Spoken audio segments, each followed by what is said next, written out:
I'm David Levy. I'm a professor in the Information School at the University of Washington in Seattle.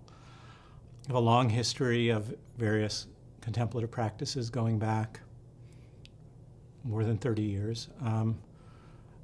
It also depends on how you define contemplative practices. So, for example, after I finished my PhD, which was in computer science at Stanford, I went off to London to study calligraphy seriously.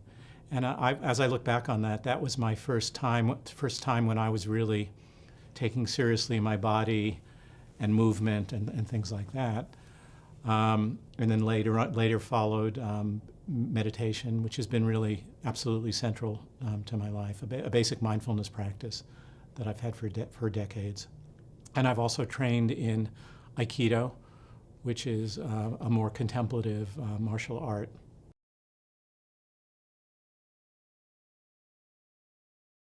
Well, any activity can be done in a contemplative way from my perspective. So, so that opening a door or picking up a coffee cup or something like that can be done in a contemplative way. And I feel that, we're more familiar with Eastern calligraphy being thought of as somehow related to meditation, but it's also possible to do that with Western calligraphy as well.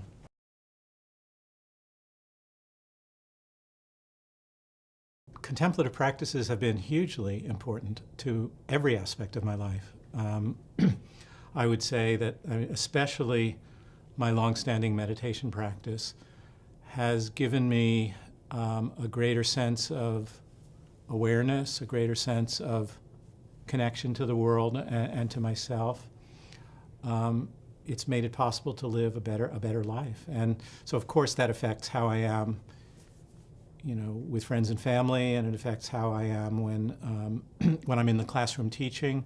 It has tremendously affected exactly what my research is. Every aspect of my life has been touched by the learning to be quieter, to be more engaged, to be more connected.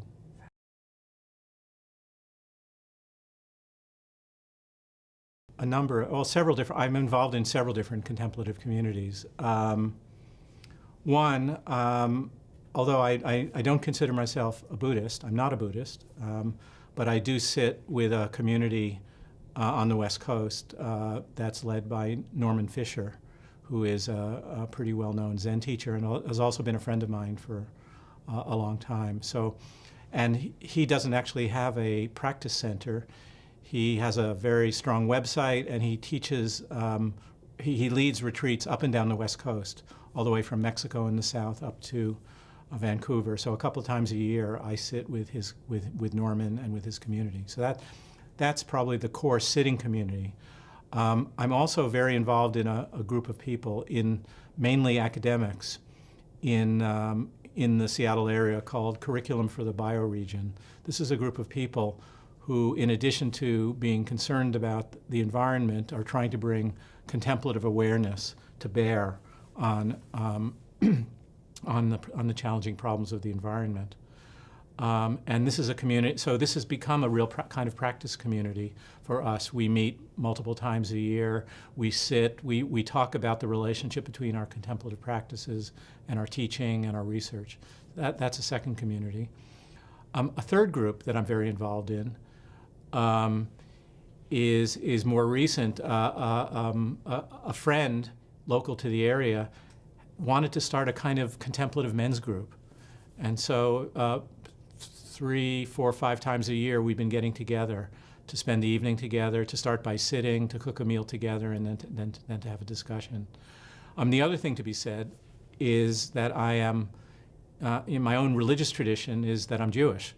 And my wife, in fact, is a rabbi, and so I'm, of course, very involved in Jewish practice as well. And Jewish practice includes a variety of forms of prayer and other forms of observance, which I think of as contemplative as well.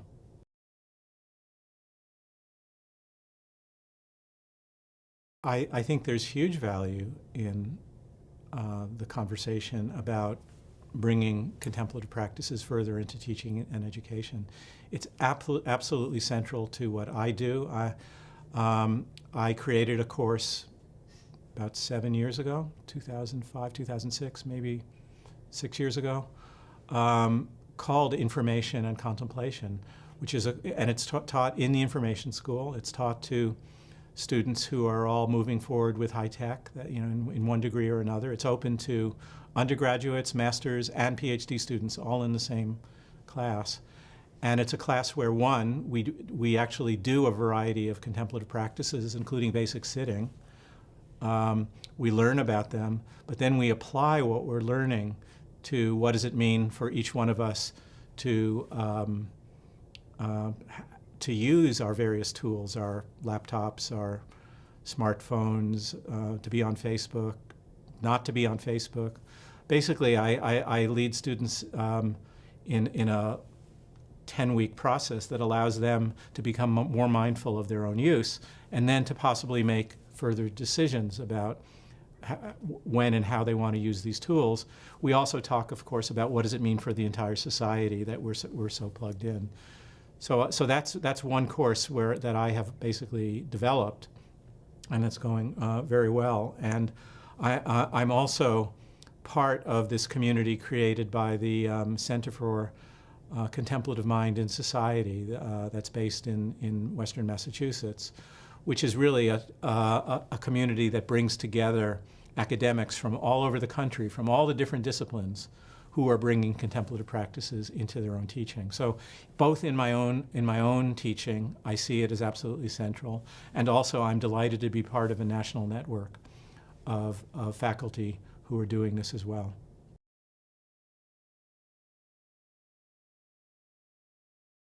The first exercise that students do is to become more mindful, that is, more observant of how they use email.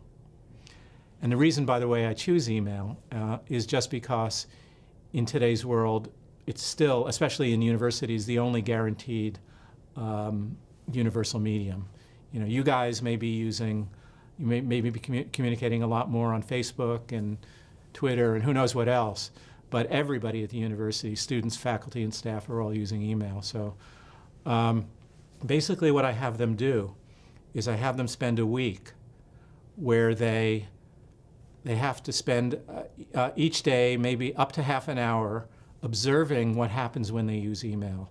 And when I say observing, I mean they're to pay attention to what happens to their breath, to their posture, to what's happening in their thoughts and their feelings over the course of a session.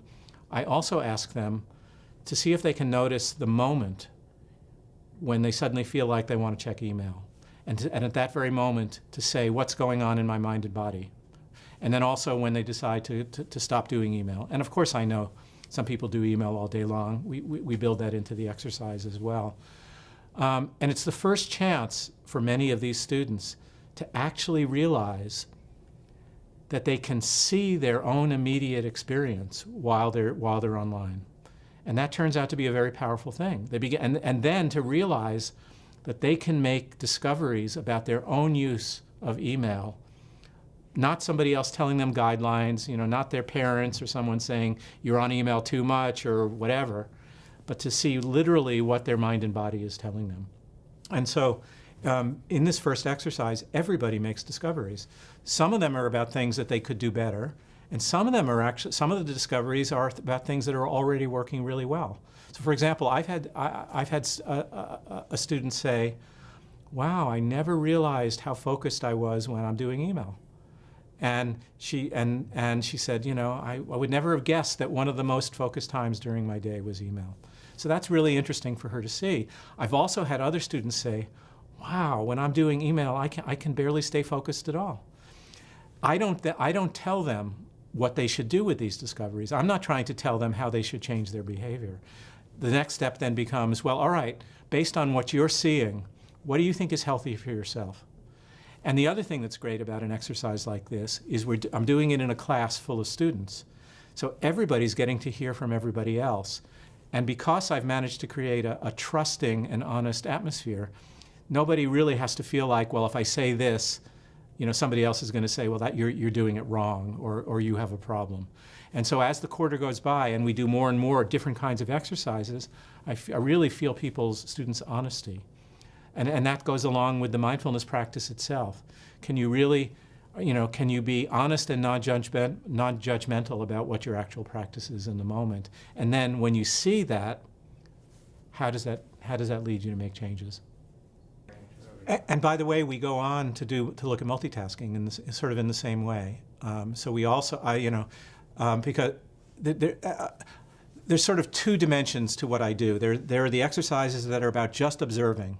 Don't change anything, just observe and come back and be honest.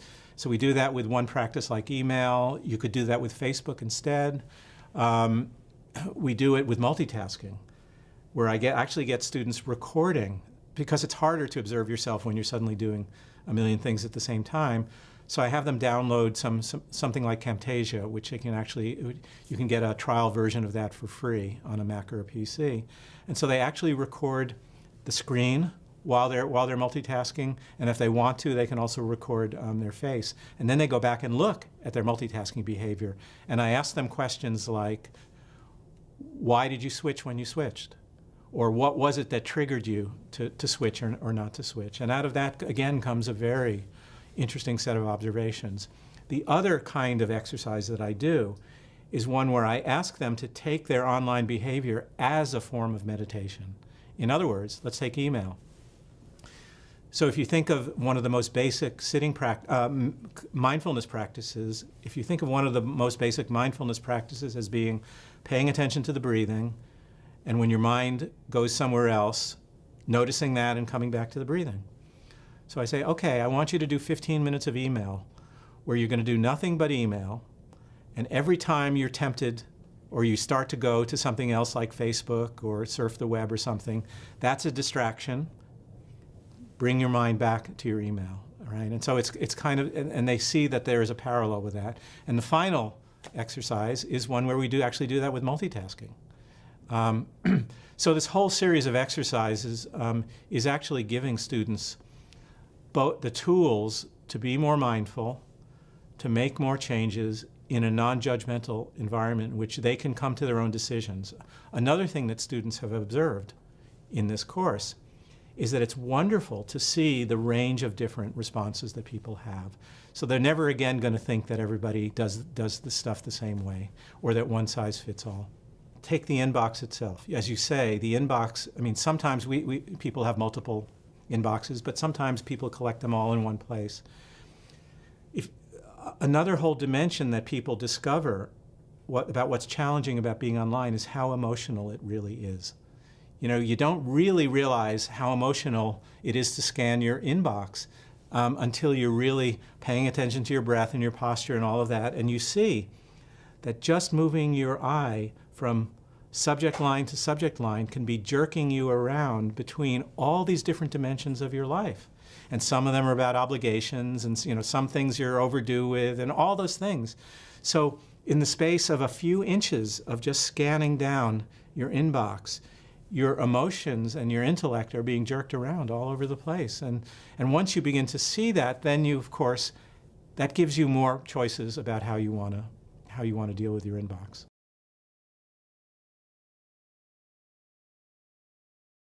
I would say overall that there's a kind of giant expansion of mindfulness and contemplative practices. And I worry a little bit, actually, that we're going into, it's kind of a boom.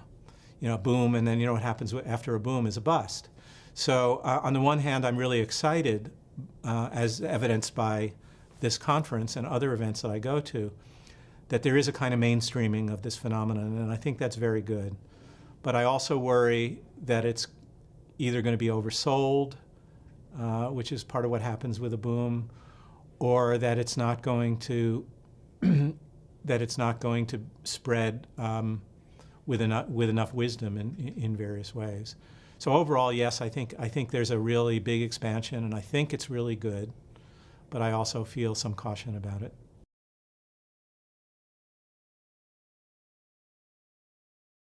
I think that what we're experiencing today is here to stay. I don't think it's a fad.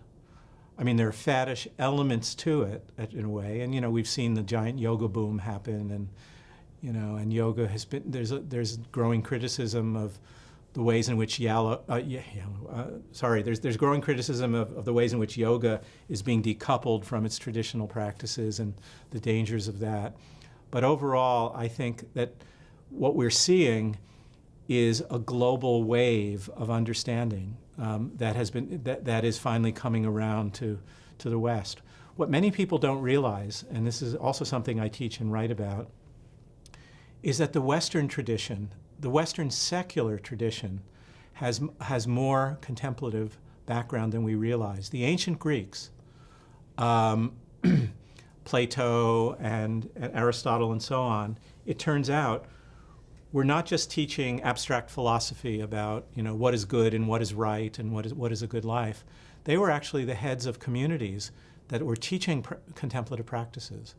So, and the reason I say that is because as we begin to realize that contemplative practices have a home in education, in Western education, and in higher education in particular, we actually don't have, you might say, well, we're borrowing this from Buddhism, we're borrowing this from Asia. To some extent we are, but if you go trace back 2,000 to 3,000 years, you'll find that a lot of these practices were actually there in the Western philosophical tradition and became diluted as time went by. So given that we build our American universities to look, sometimes to look like Greek buildings with columns, and the ivy covered halls, and the ways in which even the term the academy is the name that derives from Plato's school. Plato's school was called the academy, and that's why higher education is called the academy. So we actually have within our own Western philosophical and educational tradition very much these kinds of practices. So it's curious that coming around the globe from Asia, we're beginning to be able to recover these practices.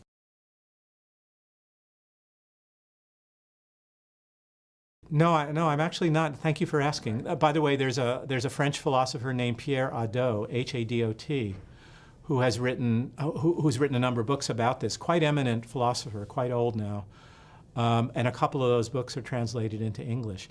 No, they actually what he's talking about, among other things, is attention to the present moment. That they taught practices that were meant to bring you back to the present.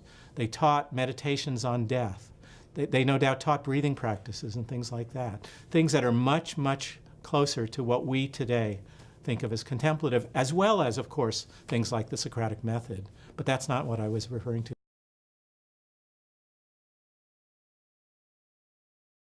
It's a really great question, and I don't really have a good answer to it. I think my best guess is it's going to be happening in all these places.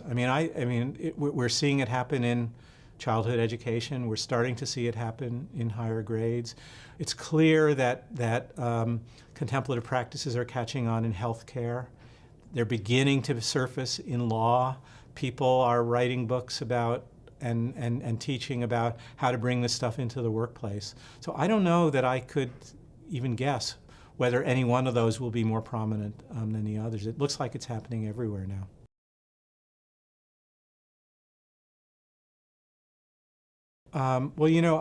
When I teach students at the university, I introduce them to a range of different practices, and part of what I've discovered there is that some people just identify more and learn more from one route than another.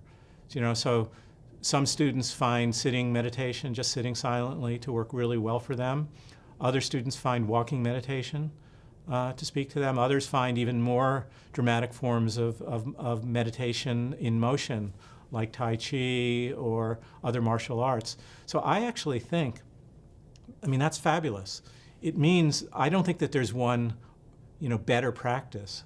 I think that depending on our lifestyles and the way we were raised and our physical capabilities, that we will just be able to find there are enough different practices out there that we'll each be able to find one that really works for us.